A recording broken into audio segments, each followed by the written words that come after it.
Hey, everybody, we're back with a CGSP Roundtable discussion today, and we're going to talk about what is going to be a very sensitive issue for a lot of people on all sides, and that's the deportations of 48, we believe it's 48, Uyghurs back from Thailand back to China. Those deportations took place about 10 days ago, and really have sparked quite a bit of discussion out here in Southeast Asia. And it just brings up the question of the Uyghur issue all over again. Now, we're not going to go into the merits of what's happening in Xinjiang or what's not happening in Xinjiang. That's not what our discussion is today. Today, we're going to talk about the reaction, particularly from one country in particular, which is Indonesia, the world's largest Muslim majority country, and an outsized role, particularly here in Southeast Asia. So let me just bring you up to date on what's been going on today. So we're recording this on Wednesday, and in a very high-level delegation of ministers and security officials and press left from Thailand to go to Xinjiang to follow up on the health, safety, and security of the deportees. And they're doing this in part because they came under intense pressure from the United States, among others, and also Canada, many of the G7 countries. Interestingly, as is consistent on the Uyghur issue, no comment from any ASEAN country that's in Southeast Asia. We did not hear any comment from, I don't think any Muslim majority country around the world issued any comment, but very strong remarks, particularly from those in the United States, none other than Secretary of State Marco Rubio, who furiously posted on X that they are going to, sanction certain Thai leaders, and they're very angry about it. What's interesting about this particular response is that for an administration that really prides itself on being transactional, this is very much a values-led diplomacy on that. So there's a little bit of inconsistency in terms of whether or not the Trump administration is values-led on things like human rights, or is it purely transactional? We're still learning about the Trump administration and their foreign policy. This is an indication that there is still some values left in their transactional nature, and so we'll keep an eye on that. But the Thais, it's interesting because one of the things that they said was that they deported the Uyghurs who had been in custody for 11 years, and their rationale was that it was inhumane to keep them detained forever. And so they chose this moment, and it was about 2 Thursdays ago at 2 a.m. Trucks kind of went up to the detention center, unmarked trucks, and scurried them out in the early hours of the morning from Bangkok. Now, they said, according to Reuters and a number of other press reports, that they were afraid of Beijing's retaliation had they done anything different than what they did, other than deporting them back to China. So that's where we are right now. I want to bring in for this conversation my colleague and my good friend Edwin Shri Bimo, and he wrote a very interesting column the other day about why Indonesia, in particular, did not respond. And let me just kind of give you a really interesting perspective on this. And Edwin, you're going to explain why Indonesia remains silent on Thailand's Uyghur repatriation. So let's start there. Indonesia did not issue any call. I guess one of the reasons that surprised me is because earlier this year, we saw very, very animated protests on the streets of Jakarta, some of the largest in Indonesian history, protesting against the United States and Israel on Palestine and the situation in Gaza.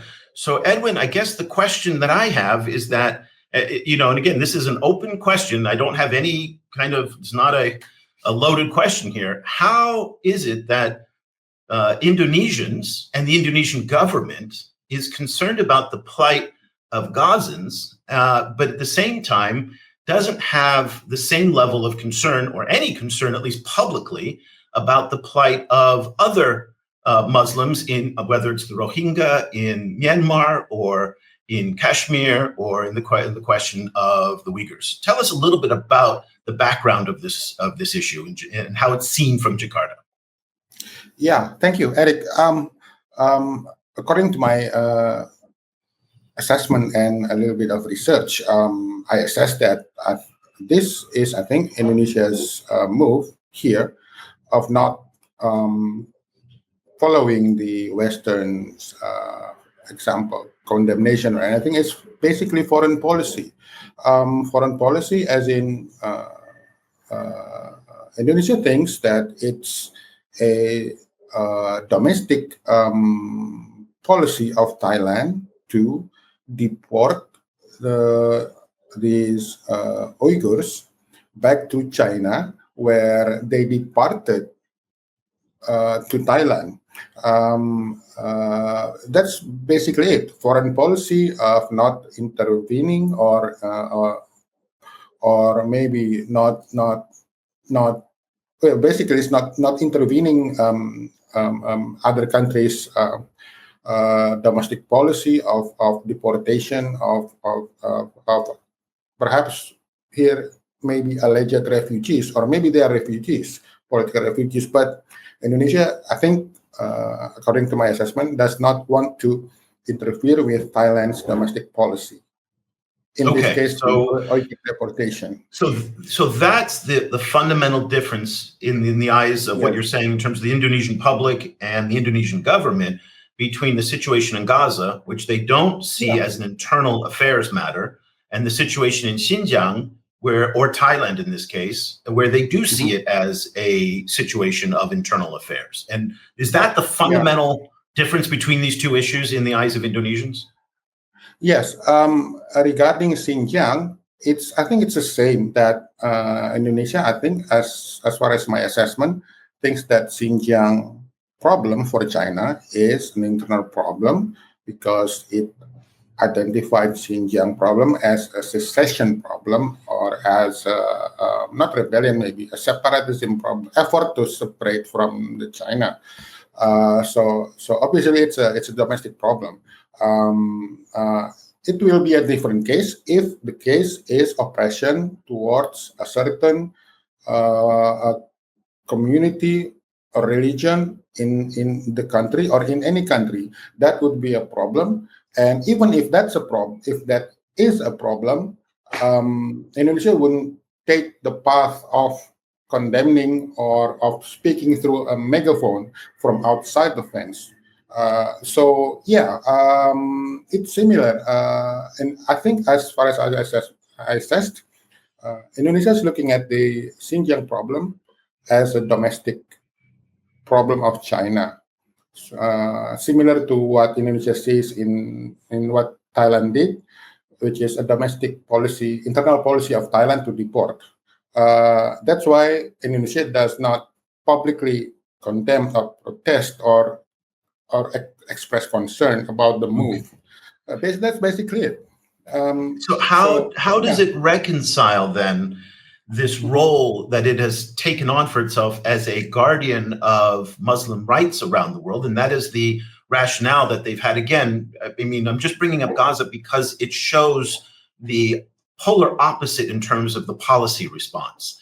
And part of the policy response from the government in Jakarta has been to protect Muslims being oppressed. And again, this is not anything unique to Xinjiang, but we're seeing this also in Kashmir and also in the Rohingya in Myanmar and other parts of the world where, as you pointed out, the strategy and the approach of the Indonesian government is to work in diplomatic channels behind the scenes, not to speak publicly on it, but also, okay, so that's the government, but what about the public? Because the public response, as we saw on those street protests, 2 million people on the streets of Jakarta and in Bandung as well and other Indonesian cities. How do you reconcile that this role, this self-assigned role that Indonesians take in terms of being a voice of protection for Muslims around the world, and at the same time not speaking up publicly on some, but speaking up publicly on others? Yeah, as far as my knowledge, in the case of Palestine, the state, Indonesian state, as a country, as a government, sees the Palestine issue as the last decolonization problem in the world. So it's nothing about religion. It's about decolonization, the last decolonization. So it's about Palestinian as a state. Indonesia wants to finish this last decolonization of the world in the form of a free Palestinian state, regardless of its people, religion, or political orientation, or whatever. It's just the last decolonization problem of the world. That's the government, and the public, in the Indonesian public, as I assessed, sees this as a mix. Indonesia has the most as the country with the most Muslim population, sees this as an oppression towards all sorts of Palestinian people, not only the Muslims, but the Orthodox, the Christians, and the whatever religion they have. It's the oppression of the Palestinian people, the land grabbing, all the murders and everything. So that's the difference. And that unites the government and the public here. In terms of Palestine, all CSO, civil society organizations in Indonesia, they work towards helping the Palestinian, condemning the Israelis, helping the Palestinian in terms of assistance, whatever they can give. So there's this difference. Helping Palestinian cause because it's a political problem, the last decolonization problem in the world, and the public helping because of the sufferings, and also wants to see Palestine as an independent state, along with the Israeli states. They just want to see the two-state solution that they want. The two-state solution. They just want to see both communities living side by side. That's it. That's all. Just if I understand what you're saying, it's the people who've made the comparisons between the Indonesian response on Xinjiang and the Indonesian response to Gaza are misled and mistaken because one, they're putting it in a religious context, and what you're saying is that in the Middle East, the issue is more about colonialism or decolonial, the last anti-colonial struggle that the world faces. That's again how it's seen from Jakarta. Obviously, it's seen differently in other parts of the world, but that's what you're saying is the fundamental difference between the responses there, that this is not actually viewed in religious terms by protesters on the streets of Jakarta as well as Indonesian government officials. Yeah, and on Xinjiang part, on the Xinjiang problem, the Uyghurs, the government took the stance of looking at that problem as a domestic Chinese problem, as I assessed. But the public sees it a bit differently, as in this may have an oppression part in the problem, oppression towards the Muslim Xinjiang. So there are protests. There were protests, and there were approaches and protests internally to the Chinese embassies or the Chinese government. But they were very small, if I remember. I mean, they were they were very, very small, right? Yeah. In terms of action in the streets, they were very small. But the biggest Muslim organizations in Indonesia, they protested, the Muhammadiyah and the Nahdlatul Ulama and Al-Uyghurs. When did that happen? When were those? Even back in 2014 and 2019. But that's what I guess that's 10. That's 11 years ago. I mean, that's a long time ago. Yeah, that was the start. That was when the Xinjiang problem start to become headlines, big headlines in the mainstream media, and the Indonesian public starts consuming the news about Xinjiang oppression and the camps, the forced labor, and etc.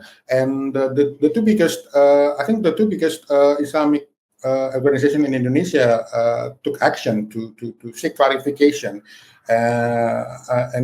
seek clarification basically, and they went to Xinjiang.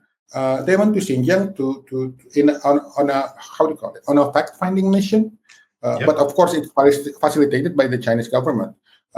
They want to see whether or not on the issue of oppression towards Muslim in practicing the religion, whether or not it happened. And basically, they came back to Indonesia and say that they're not seeing it.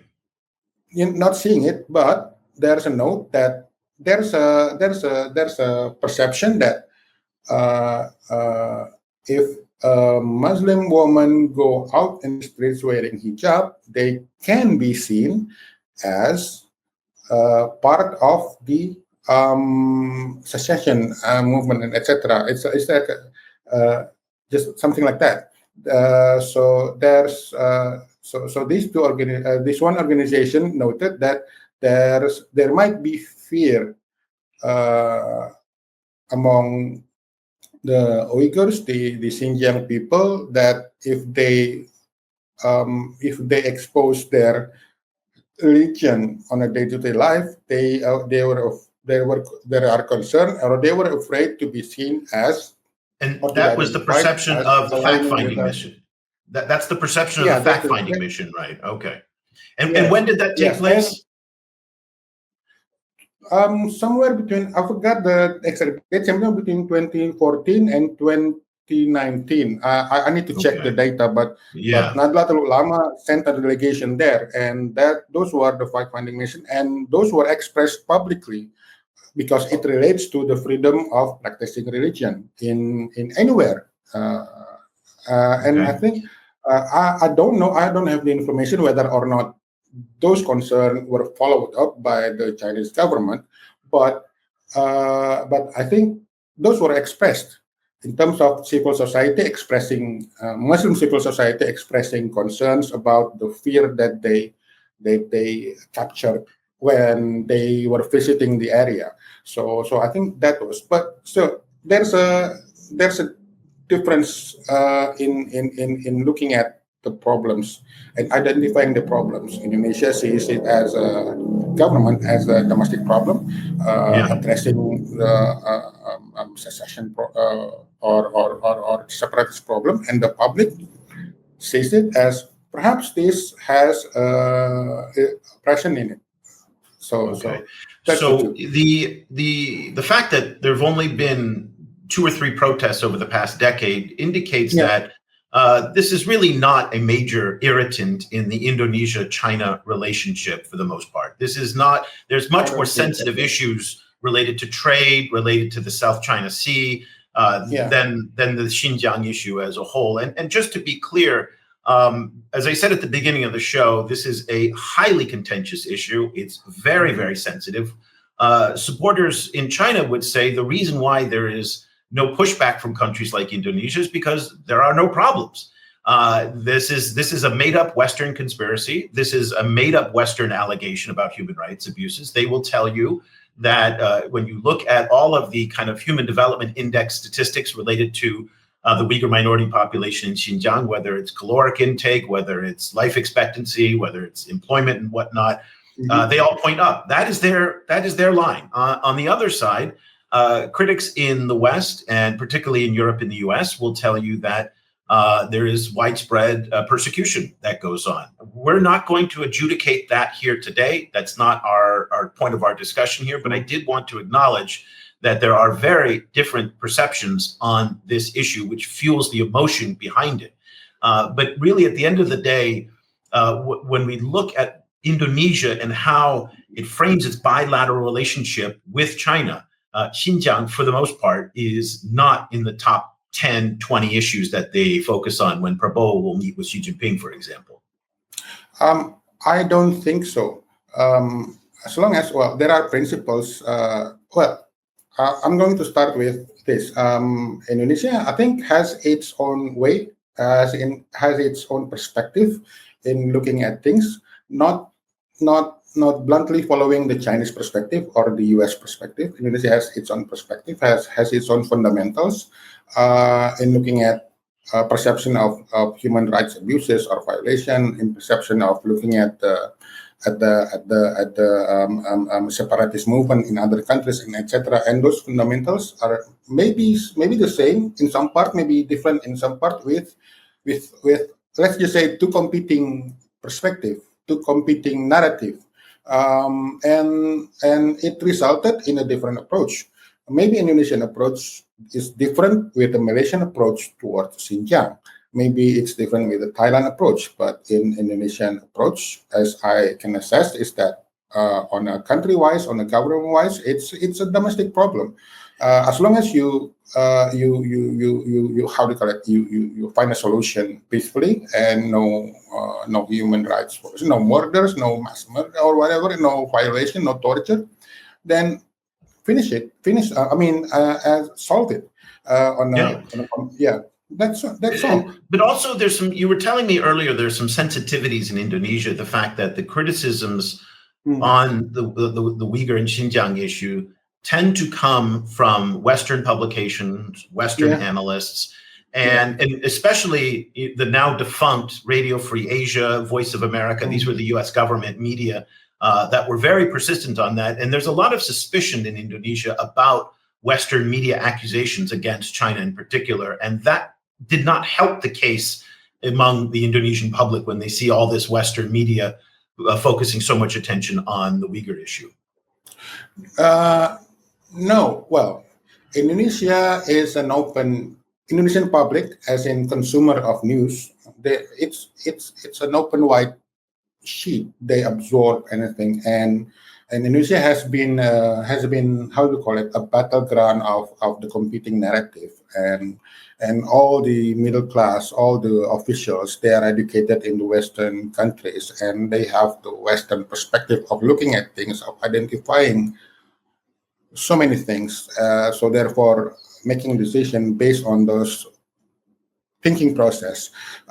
Indonesian public as well.